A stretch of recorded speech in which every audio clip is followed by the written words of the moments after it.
Hello, everyone, and welcome. We have a special show today for many reasons, primarily because we have a spectacular guest, but secondarily because I'm honored to co-host today with our very own Colm McKevely. Say hi, Colm. Hey, how you guys doing? Have you ever purchased a property without considering the exit? Or when evaluating a property, do you pay enough attention to the proper exit metrics? Or do you just want to know how to project the correct exit? If you answer in the affirmative to any of these questions, this is the podcast for you. To help us navigate this space, today we have Dan Handford. Dan is the founder and managing partner of PassiveInvesting.com with over $1 billion of assets under management. That's billion with a B. He is also the founder of Multifamily Investor Nation, where he educates participants in how to invest properly in multifamily assets. Dan has an extensive, successful background in starting multiple seven-figure businesses from scratch, including a large group of non-surgical orthopedic medical clinics located in South Carolina. Welcome, Dan. Glad to be here. Looking forward to sharing with your audience here, Ravi, and glad to have you on here as well, Colm. Heck yeah. Are you already getting prepped for your MFIN conference in January this next year? Oh yeah, we started that the day after we finished up the last one. So That's so funny. So the last one, Shaq was there, right? Mhm. So, and he's invested with you, right? That's correct. Yeah. So, what was it like getting roasted at your own conference by Shaq? Because I'd heard he had a new name for your conference. Yeah. I mean, it was fine. It was a lot of fun. There was a lot of banter back and forth, and I actually prefer the interview style, especially with somebody like him, to be able to kind of get some more of his personality out from him in the interview. But it was a lot of fun, and looking forward to doing it again next year. We have Alex Rodriguez that's confirmed, and we also have another celebrity speaker, Robert Cialdini. Don't know if you're familiar with him or not, but he's actually the author of the book Influence: The Art of Persuasion, which is one of my all-time favorite business books that I've read multiple times over the years. Absolutely. And that ties into your business systems and stuff. But let's be honest, Dan, is the real reason you had Shaq out there so your kids could play basketball with him? Well, it was actually my wife. So my wife's a big basketball fan, and oddly enough, we tried to get that to work out, but they were his people were saying that his knees are already too bad in the hips, but he doesn't actually get out there and play anymore, and that he didn't want to do it. So we didn't actually get that to happen, but that was definitely would have been something fun to do. Yeah. Oh, that's funny. That's funny. Well, we'll put that info in the show notes. So, especially your book, Dan, because I think a lot of people would be interested in reading that. So let's get started. First question, it's very simple, but straightforward. Why is an exit important? And when do you start planning the exit for your property? Yeah, I mean, the exit is actually probably more important to be thinking about that than even just the acquisition side of things, right? Because if you try to buy something without thinking about the exit, then you're going to probably get caught somehow without not a very good project, right? And so for us, what we always want to do is whether it's a business we're buying, whether it's an asset that we're buying, we're always thinking about the exit. And that kind of goes back to even, looking at, what type of cap rates are we looking at buying, right? And so the cap rates that we're trying to buy are cap rates that are in markets that have, historically low cap rates. And we're not talking about like, California, where there's like, sub 3, sub 2, things like that, where they're not very landlord friendly. But when it comes to, landlord friendly states, that's what we're looking for is markets that have a low cap rate, because guess what? If you buy in a low cap rate, the chances of you selling in a low cap rate environment is actually pretty good. And so what drives those cap rates down is a lot of different factors, but one of it is competition. And so if you go into a market that doesn't have a lot of competition, in order to get people to come to that market, they have to increase that cap rate to get people to come so that they can have a potentially higher return. But that's a short-term thinking, because the problem with buying something in a 10% cap rate market or an 8% cap rate market is that when you go to sell it, you're probably going to be selling in an 8% or 10% cap rate market, right? And if there's any type of economic uncertainty, there's some expansion going on in that cap rate, and then there's expansion in that market, then you buy it at a 8 or 9 or 10, you can potentially might only be able to sell it for a 11, 12, or 13. And so the potential for expansion when cap rates start to decompress is much greater in those environments where you have a higher cap rate.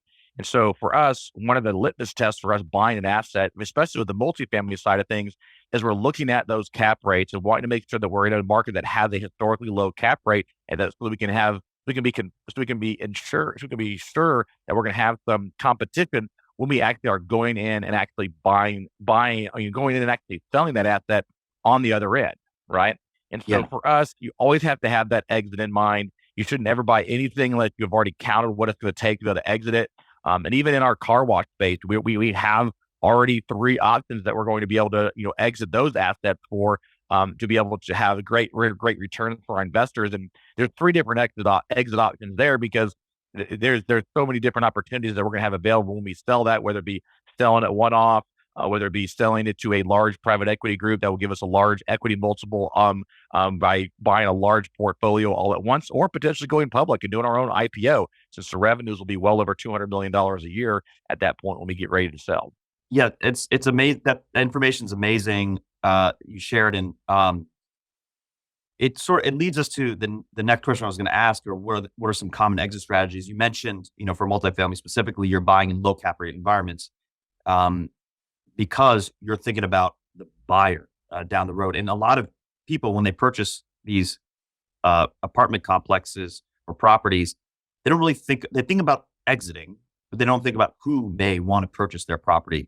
So, can you give us some strategies or some other ways to think about how to exit these properties when it comes to metrics, cap rate, things of that sort, like you mentioned, and then also the buyer pool that you think about? Yeah. So, I mean, the biggest thing, like I said, is making sure that you are thinking about that exit from the very beginning, right? And obviously that's making sure you buy right from the very beginning. Is it possible that you overpay for a property? I would venture to guess that anybody who's buying a property is overpaying, because in order to win the deal, you got to overpay the next guy, right? And so, there's a lot of people that say you make money when you buy, and that is partially true. So making sure that you buy right in markets that have great exit potential, right, and a good exit pool. And so when we are talking about specifically around, like, let's say multifamily, you want to make sure that you are in that market that has a big, huge buyer pool. But then you also want to make sure that it's a buyer pool that doesn't, really that will pretty much buy in any type of market, right?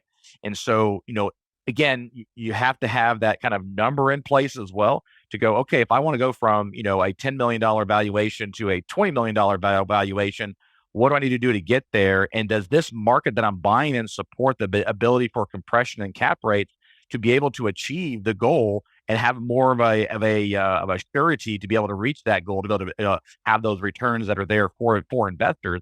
And so that's really the kind of crux of it, is making sure that you never buy an asset in a market that, when you want to exit it for a particular, exit return or whatever metric you're looking to hit, that you're actually hitting those numbers on the exit. And if you're going into a market that has a higher cap rate, you really have to, decompress those cap rates, a lot more than you would if you're buying in a more stabilized market, because the lower cap rate environment markets are the markets that have stability in that market, which is why everybody likes to buy in those markets. Yes, it's more expensive, but if you spend the same amount of time and energy and effort in a 5% cap rate market versus a 8% cap rate market, and you've increased that net operating income by $100,000 in both of those scenarios, the 5% cap rate market, you've increased the value of the property by $2 million. In the 8% cap rate market environment, you've only increased it by $1.25 million. Mhm. There's a big difference in the valuations when you're exiting a higher cap rate versus a lower cap rate environment. And that's where you have to really be careful when you're buying those assets, to make sure that you're buying them in a great quality market. Even if you are planning to sell that asset in 20 years, because would you rather to have 20 years of appreciation in a great, solid, very, very stable market where you can have a lot better, return on the back end? Or would you rather buy in a not so good market where you're going to maybe get a better buy, if you will, on the front end, but when you go to sell, if you hold it for 20 years, you may only let us sell it for what you bought it for, even if it's 20 years later, right? And so you have to be really careful on that buy side and the different types of markets that you're selecting. Yeah. Well, in the lower cap rate areas too, the pricing instability is higher. So it goes back to and I know you love talking about business systems and how you pitch them. Obviously you learned from the book Influence, but what are some of the informations that you share with your investors on how you're able to achieve the target NOIs related to your exit timelines or your exit term? Sure. I mean, we all know from a net operating income perspective, there's really 2 ways to affect the net operating income, right? You can either increase the income or decrease the expenses. So when we have conversations with investors, we are already outlining inside of our kind of, pitch documents to investors of exactly what the business plan is. And so whether that's going in and renovating the property, or whether that's implementing our, whether we're actually buying a property directly from the developer, where they've just been kind of leasing that property as Mhm. fast as they can. So they haven't really capitalized on the full market rents that particular property can Yeah. sustain. So we're going in there and naturally increasing those rents, or being able to go in there and kind of putting our little secret sauce together into the property to be able to, increase the operational inefficiencies that allow us to decrease some of the expenses. So we can increase the income and decrease the expenses at the same time to be able to have that higher net operating income, so that when we do go to exit, even if we're exiting at the same cap rate that we bought it, if we've increased that net operating income, it's of course going to increase our valuation on the back end as well. Yes. In 2020, you did a project where you bought, I believe it was in Charlotte, and it was, 50% occupancy because it was new construction, right? And so I'm curious, are you doing sensitivity analysis on the lease up holds or the lease up timelines, and sharing that with your investors, or are you more so doing cap rate sensitivity analysis? Yeah, so by the time we, exit a property, like for example, that particular one, we weren't planning on holding on to it for just a year or two. Mhm. So our goal is to hold on to it for a full 5-year period, Mhm. based on the underwriting. And so in that particular scenario, we underwrote it for 5 years. Mhm. Of course, we underwrote, a lease up of about, I think that one was probably only about maybe 6 to 7 months, maybe eight Mhm. or 9 months, because Yeah. it had already been 50%. We only had about 45% to go to really hit that stabilization period. And so from a sensitivity perspective, we're definitely stress testing it from a cap rate scenario where we can decompress or compress the cap rate in that particular asset when we go to sell. And so depending on the asset class will determine kind of where we set those numbers, right? And so on a kind of a lower end class C, lower end B asset, we're gonna decompress those cap rates, 50, 75 basis points, to be able to see what that property is going to do. So, 10 to 15 basis points per year that we're into that asset.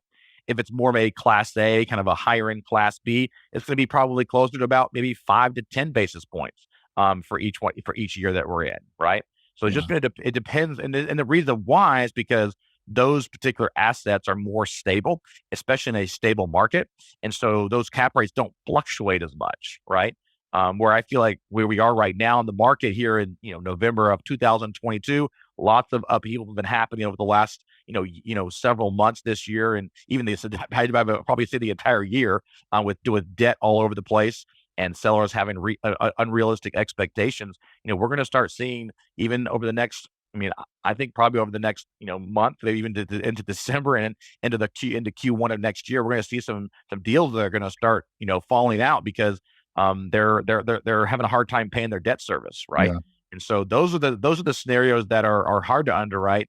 And we even had a group come out to us last week that said that they needed some help to recap their deal, and they would sell it to us for what they bought it for Yeah. several years ago. So I think those types of deals are going to start showing their head for people that are going to want to start trying to save capital that they might potentially lose if they hold on to properties, or they have the inability to hold on to the property because the debt service has gone so high that it's eating into their cash flows, it's eating into their operating reserves. And I've even heard of some of it eating into the CapEx reserves, that they have already planned for capital expenditures, but they need to use that money to pay the debt service because it's going up so high. And even people that didn't buy cap rates in the last 2 years or so. And to me, it doesn't make sense to me why anybody would buy a property without a cap rate and an interest rate cap. Yeah. And so a lot of these people that I know, I've even had investors reach out and say, "Hey, what do I do?" They're doing a capital call because they didn't buy an interest rate cap, and the interest rate's now so high that they can't even afford the debt service anymore. Yeah. So let me summarize what you said to our audience, Dan. So you mentioned a lot of good information there. Just to clarify, the cap rate is the NOI over the price of the property, right? So you said, you can increase the income or decrease the expenses. That's how you increase the NOI. And you mentioned that you want to be in an environment where there are low cap rates in that market itself, because that means that there's demand in that market. And one thing I want to clarify, and I know you do this, and we do this as well, is we do not underwrite a property that has a lower cap rate on exit. We don't anticipate the cap rate dropping. on exit. You always increase the cap rate every year that you hold a property because that's a conservative play. So if you guys are looking at an investment, a potential investment of yours, and you see that the operator plans to drop the cap rates on exit or projects the cap rates will drop on exit, or even if they'll remain flat, that's something to be wary of because you always want to see an exit that's conservative, that shows a higher cap rate, so that and the property still actually makes sense to invest in with a higher cap rate. You also mentioned that debt is incredibly important, and that is key in this environment because as we're seeing increased interest rates, if you have variable rate debt, your debt payments are going to go high. If you do not project this increased interest rate for your debt payment for your exit, you're going to be in trouble because whoever's going to buy your property has to get new debt. Most of the time, they could assume yours, but they may have to get place If debt you're on it. paying that high an interest rate, they don't want to assume it. Yes, exactly. Yes, that is true. And if that will affect the price of the property. You also have to think about who's going to buy the property at the end, right? Like, are you going to sell to an institution? Are you going to sell to a private buyer? Are you going to sell? Are you going to go IPO or whatever, go public, whatever you may, whoever your buyer is, you got to keep that in consideration. What else, Dan, should investors be asking an operator in regards to the exit strategy? What are some tips that you could share with our listeners as to what they should be asking when looking at an investment? Yeah, I think a lot of investors, as they're looking at these different projects to invest in, they should be asking questions of the stress testing, right? Have they stress tested a break even analysis? How far can the occupancy go down before they can't pay their debt service and can't pay all the expenses, right? And so you want to make sure that you're asking those types of questions because if you don't, if it's a really high number, and they haven't stress tested that, then they're not really watching those numbers very carefully, right? So that's one big thing is to making sure that you have that option available to be able to have that have that as an option that's on the table, right? And then the other thing that I would say is as far as questions to ask is around these stress testing lines, have you stress tested it for an increase in the debt service if the interest rate is floating, right? If it's a fixed rate, obviously you don't have to ask that question. It's fixed. It's not going to float. So you don't have to stress test it, right?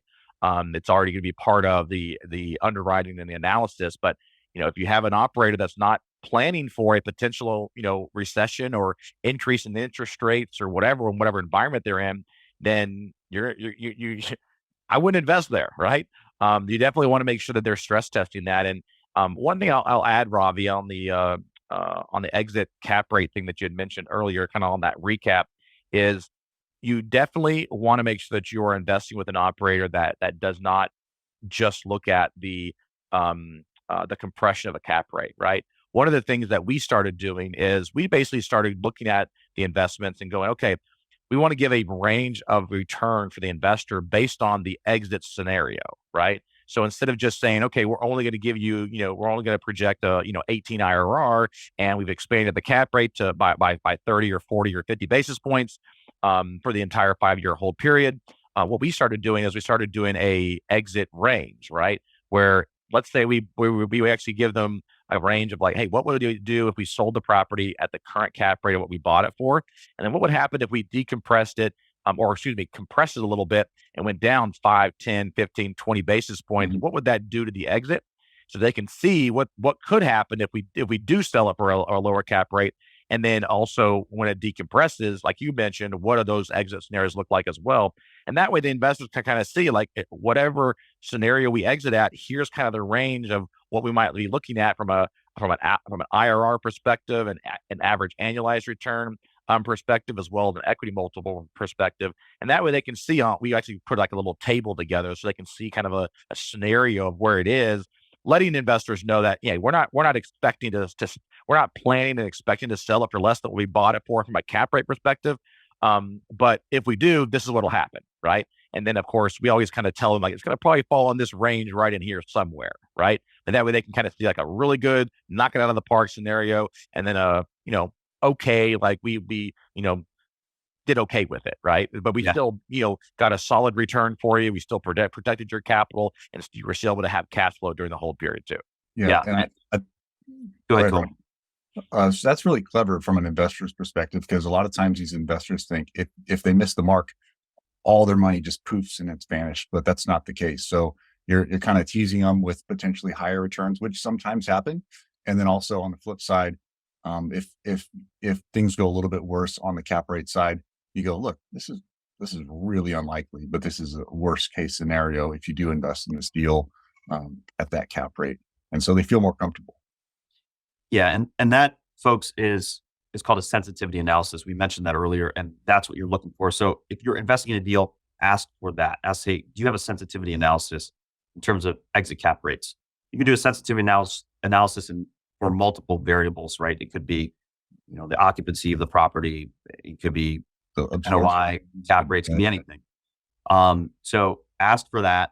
Ask for debt service. Ask for, what is, as Dan mentioned, have you stressed it with, if you're having floating debt, do you have a cap in place? And then what a cap is basically is it's insurance, so that if this interest rate goes up high enough and you hit that threshold, the insurance company will pay off the spread between what the new debt service is and what the cap is. So you want to have that insurance every time you get a floating rate. If you, as Dan mentioned, if you don't do that, you could be in trouble and have to unload the property at maybe the price you bought it for, or maybe even less.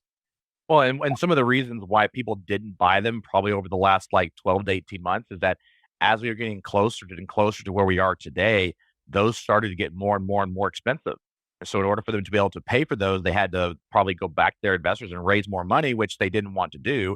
And so they just stayed in a very risky position and didn't buy that interest rate cap. And now, there's some deals right now they're paying over 10% interest on their property, where they were, like, this time last year they were paying 5, 6, 7%, right? Probably not 7%, but probably closer to like that 5 or 6% mark.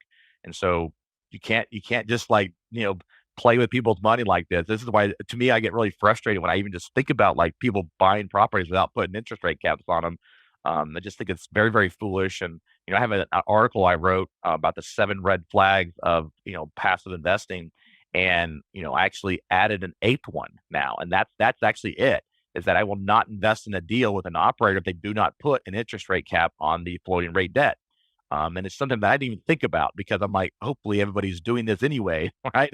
But that is definitely some questions that you have to ask as you're continuing to invest and as you're putting these projects together. Yeah, building on that, there are some lenders that will not lend to you floating rate debt without a rate cap. So those are probably the more ethical lenders, because they're looking out for the people that are borrowing the money. But so you obviously have a bunch of teams in place. You have asset management teams, acquisition teams, investor management teams. Who do you typically look towards or lean to more when you're determining whether or not to exit? Are you leaning on your acquisitions teams that have broker relationships, getting those whisper prices, or are you leaning on your underwriting teams that are doing projections, and then they're doing the reverse engineering returns for their investors based on where they're at in the current market? Yeah, so once we're in a deal, the underwriting team is kind of like, somewhat, for the most part, out of the picture. Hmm. It kind of goes over to our asset management team, Hmm. and the asset management team, their responsibility is to at least twice a year get BOVs, these broker opinion of values, from the brokers to determine is what we could sell the property for today, right? And then we can make a determination as to whether or not it makes sense right now to exit that property. And the asset management team already knows what the original underwriting was and what our exit potentials are supposed to be, our exit projections, to be able to determine whether or not we want to exit a property early, or continue to hold on to it. And they do have some interaction with the acquisitions team. So we kind of have a dispositions team at this point. So that's kind of falls underneath acquisitions, because it's the same relationships with the brokers. And so you are correct that the acquisitions team does have the disposition side of them, where our asset management team is saying, hey, we need to get BOVs on these, these particular assets. They go out there, they get the bid, they go ahead and see what we could actually sell it for. And then it comes back to an investment committee meeting where we actually discuss whether or not that particular property is ready to sell.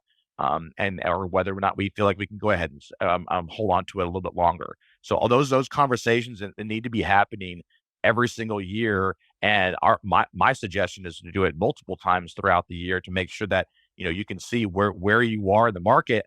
And it also gives you some information about how the brokers are communicating with the sellers. So when you're buying assets, you can kind of see what they're trying, what the sentiment is there as well. Are you more valuing maybe the IRR or maybe the equity multiplier when you're making that selling decision? Because you go, hey, Mr. Investor, we're going to project this return, and then that's on a 5-year hold. You're in year 3, and you hit that equity multiplier, but the IRR might not be where you promised. What KPI are you using to really determine that? So it's really going to be driven on the IRR, right? So it's an IRR base that we're really IRR driven, right? And so if we're able to accomplish that, then we can actually 1031 exchange that into the next asset. And then that equity multiple is going to be even higher than we projected if they continue to invest that money again, right? So we can exit, because if you buy a property and you sell it, say, you sell it in year 2 and you're supposed to sell it and you're projected to sell it in year 5, your equity multiple is going to likely be lower, right, than what you had projected, because unless you just get like a 50% IRR or something like that, you just really, knock it out of the park and do a grand slam, you're likely going to have a lower equity multiple. So next to the IRR, obviously is going to be the average annualized return, which is a similar number, but different than the IRR. So just to let our investors know, the IRR takes into account time value, whereas an average annualized return or equity multiple does not take into account time value. So, Dan, you're evaluating these deals in your investment committee, getting BOVs on them twice a year. That's what you're looking at. You're looking at, hey, does this hit our IRR target? If it does, we're selling regardless. Is that how you just you hit it, you're selling? Is that how it works? Yeah, so I wouldn't say we are selling it regardless, because let's just say we projected a 15 IRR. If we go ahead and sell the property, we can go ahead and make a 15 IRR now, like within 2 years versus the full 5. Doesn't necessarily mean we're going to sell it, right? Because just getting a 15 IRR on a project, I mean, that's not really like, a reason to sell, Yeah. because you can still hold on to that for 3 more years and still achieve an easy, 15 IRR if you did that. Our goal is to look at it and go, okay, if we can go ahead and sell and we can way overachieve that IRR, right? Where it's like 20%, 25% IRR, and we can go ahead and lock in those returns now and then put that into the next investment. And we can do that again and again and again. That's where you have that compound effect of the really much, the many much more higher equity multiple than you would normally see. Then that's what you want to do, is be able to roll that into the next investment, where you become where it becomes a little bit of a challenge is where you go, okay, we wanted to get an F15 IRR, so let's sell it once we achieve a 15 IRR at some point down the scope. Well, I mean, that's great, but it's not like it's a true reason to sell, unless you're in an environment like this where you feel like over the next 6 to 12 to 18 months or 24 months, the deal's going to go south. Then that might be a good reason to exit out, right? Matter of fact, if you projected 15, you can achieve a 10% right now and still save the investor's capital. That's probably the thing you should do if you are holding on to a property that, like we talked about earlier, that has a really high debt service from a floating rate debt. You should definitely be preserving that investor's capital more than trying to get a really high return in that scenario. Yeah, and that leads us to the next question I was going to ask. And this is very common because we're only projecting as best we can, and using sensitivity analyses and things of that sort as tools to project. But what if the circumstances change? What if you are at year 5, you plan to exit year 5, market shifted, something shifted in the microclimates of this property, and you can no longer execute the exit that you want? What do you do in that situation? So one of the things that's always available to us in our properties is to hold on to it longer, right? So we never want to be in a position where we are forced to sell. And so we always make sure that our operating agreements are set up that, as the managers of the investment, we can make those decisions and make those pivots as necessary, right? And so if we get to year 5 and the market is now shifted where it's not a great time to sell and we're not going to be able to achieve the returns we're looking for, then we can hold on to it, right? It is possible though that you buy a property and you want to sell in that kind of 4, 5, 6 year mark, and the market shifts and you really can't sell it. But maybe the market is dictating that something's going to happen to the property or happen to that market or some other dynamic that's happening there. And so you have to make sure that you have that kind of, a hold on what's happening in that market, right? You can't just buy a property and then walk away. You have to constantly be involved with and be, kind of really connected with what's happening in that market so that when there is things that shift, you kind of know when to pivot, right? And it also happens on the other way around, right? You don't want to get yourself in a position where you sell an asset, but then after you close, you found out that there was this huge master plan community coming in next door, and you could have sold that property for twice as much, right? If you had just held on to it for another 12 to 18 months. So it goes into both preservation of capital, but also making sure that you maximize the returns for investors by making sure that you always have a pulse on what's happening in that particular market. Interesting. Do you feel like you get better broker commission agreements by using the same broker that you bought the property from to also sell the property? Does that sweeten the investor returns for you, or is that not really something that happens? I would say it's not really something that happens. One of the kind of rules of thumb is that whoever sold you the property, you let them list it and sell the property for you. Mm. But we have not stayed true to that on all of our exits that we've had to this point, because we just felt like one group would probably have a higher buyer pool to be able to sell Mhm. it for a higher amount than another one.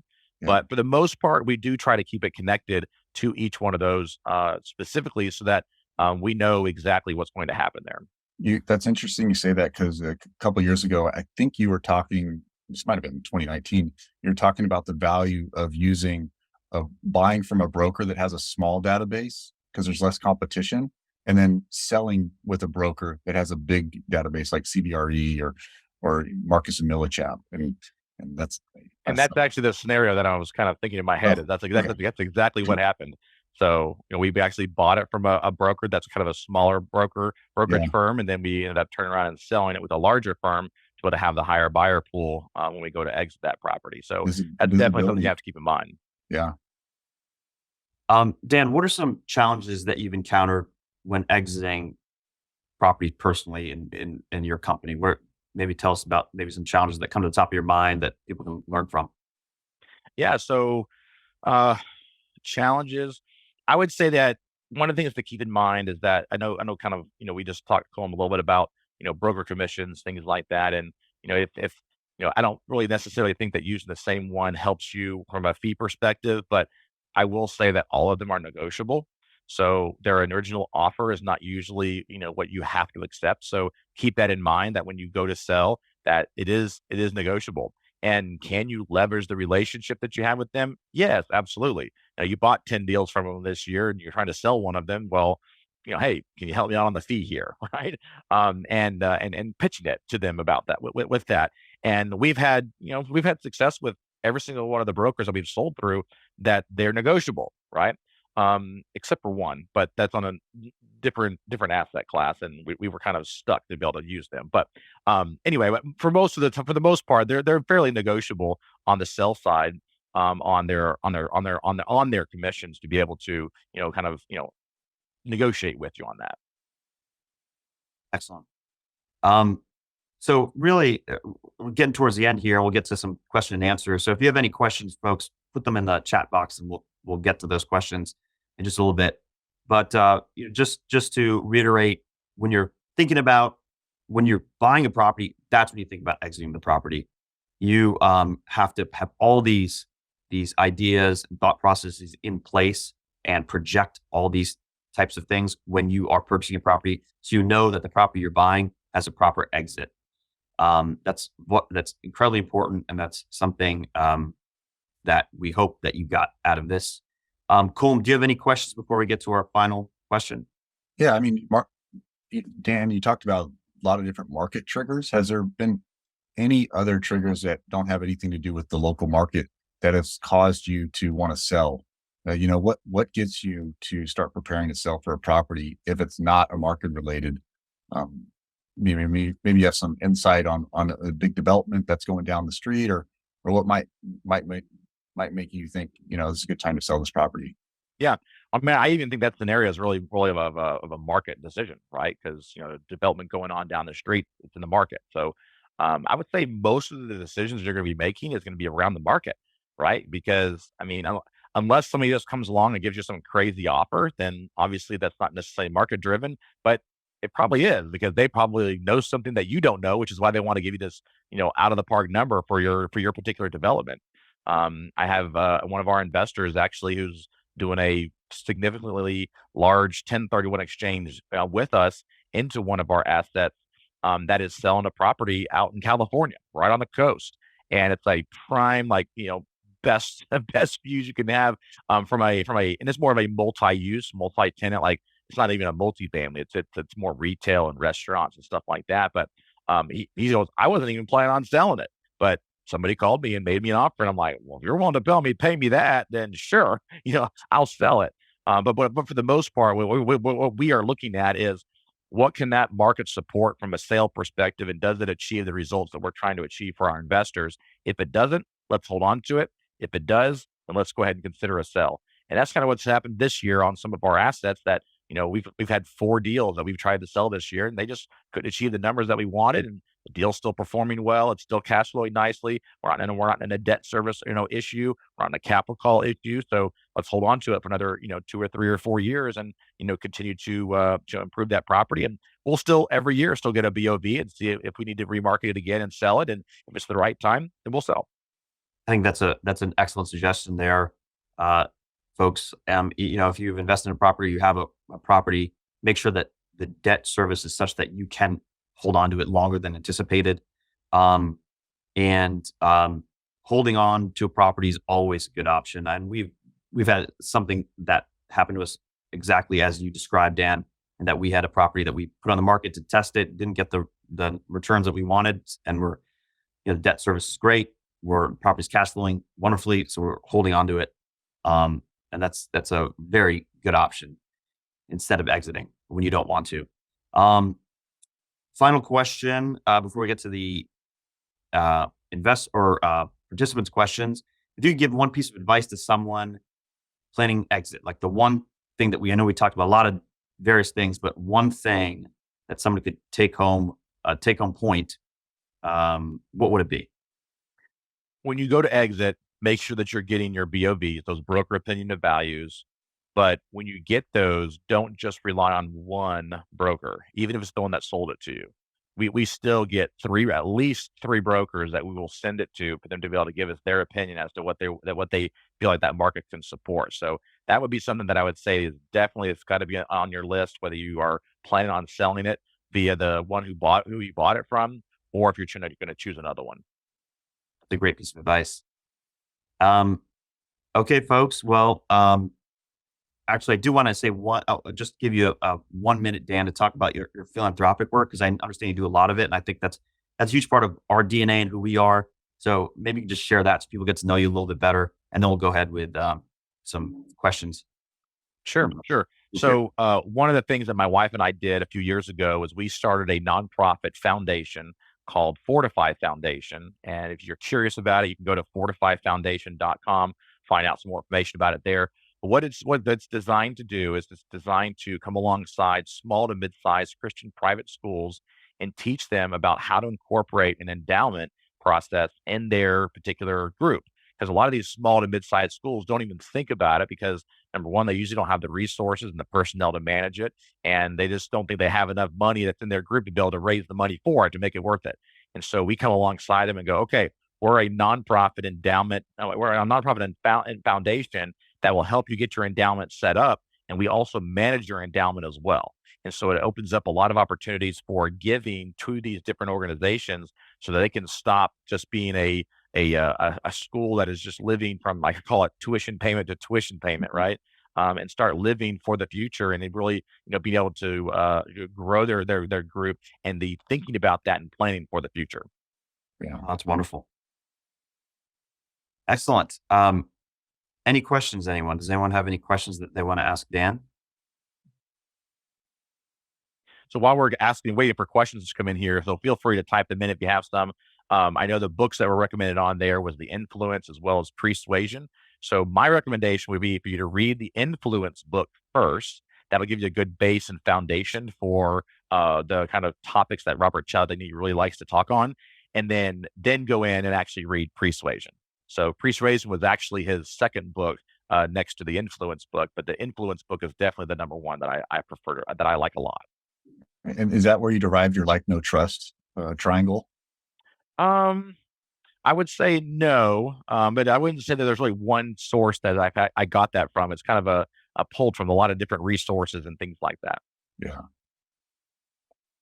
All Just, right. Well, just out of curiosity, whose idea was it to have the band march in when you did the best ever presentation this year? Was that your idea? So what's funny is I actually, a few years ago, I was listening to a speaker speak, and he's probably passed away at this point because he was definitely up in age and not doing very well. But it was something I'd never heard before. But he got up and just to speak, and in the middle of his talk, he had this marching band come through, and I was like, "That is brilliant!" And so I was like, I'm going to do that at one of my next talks. And the funny thing is that ever since I've done that, I've had multiple people like, I remember when you did that marching Yeah. band, and they're like, I don't remember what you talked about, but I remember the marching band, right? Yeah. And that was actually the point of doing the marching band, is to do something that makes you stand out from the crowd and make people remember you. And of course, that definitely, hit that string. You tie that in so well too. And then they marched again at the end, and I was like, I will never forget this. Yeah. And the whole funny thing about it was I had everybody get their phones out as well. All right, I'm getting ready to do something. Put your phones out. And I started talking about it. And all of a sudden, they're Facebook Live in it and stuff like that. And it was pretty cool. So that was a lot Yeah. of fun. that's great. Well, thanks everyone. Looks like we've answered everyone's questions here. Really appreciate your time, Dan. It was extremely valuable, and we got a ton out of this conversation. If somebody wants to get in contact with you, how would they do so?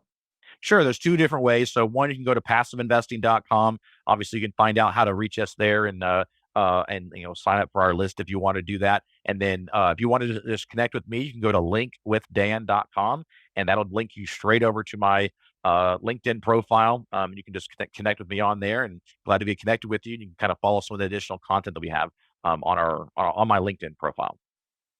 Wonderful. Thank you so much. Awesome. Thank Thanks, you, Cole. Dan. Thank you, Robbie.